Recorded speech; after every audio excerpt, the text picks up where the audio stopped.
Grand people, and welcome back to the next video in the geology playlist. I mean, they're coming thick and fast tonight, aren't they? If you haven't known, I have actually recorded these all in one massive bulk, these first set of videos, but they'll probably be uploaded over the next few days. I have an early morning tomorrow. Thank you, Martin. I do love you. If you're watching, which you're probably not because you have no interest in geology. But let's start off with weathering. Physical weathering. So physical weathering is where basically the ratio of surface area to weight is increased. Basically, the size of the particles or the sediments are reduced. For example, turning cobbles into sand is a good example. Mechanical unloading is where a reduction of pressure allows fissures to open up orthogonal to the direction of unloading. This means within the direction rather than sort of, you know what orthogonal means, you're not an idiot. This happens as the rock expands vertically and it allows cracks to open up between bedding planes. Vertical fissures open up when the rock is due to shear stress, and these will create faults.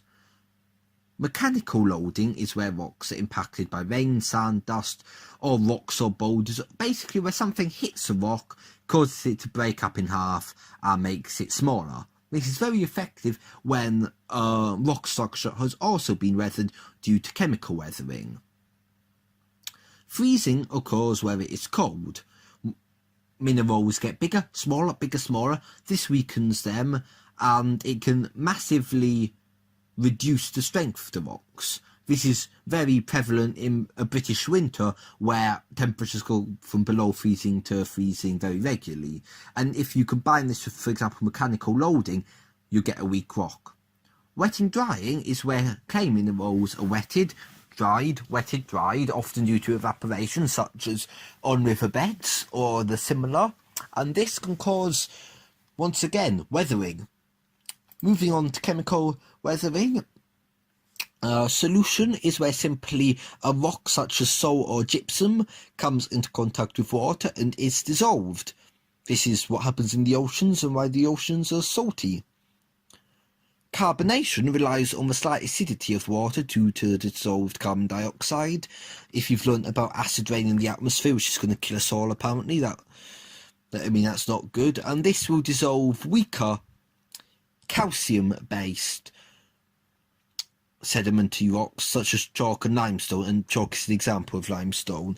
But if these calcium carbonates, when you apply an acid, dissolve very easily, and that is how it's a good test for trying to find your clastic sedimentary rocks which will not break up due to acid rain if you compare that to your carbonate sedimentary rocks which will. Hydration is a reversible reaction with water where clay absorbs water and can turn into quite a liquidy material. Oxidization can turn clays from blue-grey, as in they are in Minecraft, to brown, and this is simply where oxygen is absorbed by the rocks and it changes their chemical composition.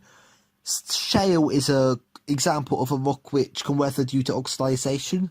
If you mine into, let's say, a tunnel with shale, it can actually absorb the oxygen, and then if you walk into that tunnel, there is no oxygen, and people just sort of fall down dead. More people come in, they fall down dead, and nobody sort of really knows why is everyone dying. Well, it's because there's no oxygen. Why is there no oxygen? Because the shale's stolen it all, and disasters like that have happened in mining history.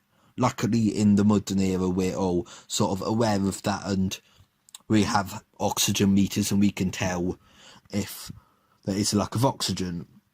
And hydrolysis, in the opposite to hydration, is an irreversible reaction with water, which can cause a decomposition of plao-class feldspar into granite to kyanite, which is a valuable mineral present in Cornwall. And if you remember any of that last thing, it's unimportant. Basically, go to Cornwall, get some of this kaolint, sell it online, sell it on eBay, become rich, buy a Ferrari, live a good life. So if you want to move on further, and this is the last part of this video, to the effects of weathering, as I've said before, quartz is very resistant to both physical and chemical weathering. Quartz is a very hard material, but all other minerals sort of will chemically or physically weather into very small minerals, which are clays. Basically, they'll get smaller and smaller and smaller until they perhaps, through liquefaction, form a sedimentary rock. Chemical weathering, such as chemical reactions, is enhanced by higher temperatures, with the exception of carbonation, because this carbonation will react with water more easily at lower temperatures, and when the carbon dissolves into water at lower temperatures, it is able to create acid rain, which causes carbonation. So that is the end of the weathering video. I hope you have enjoyed. Like the video if you liked it, dislike it if you found it useless, subscribe if you want to know more about geology. Otherwise, have a good day and goodbye.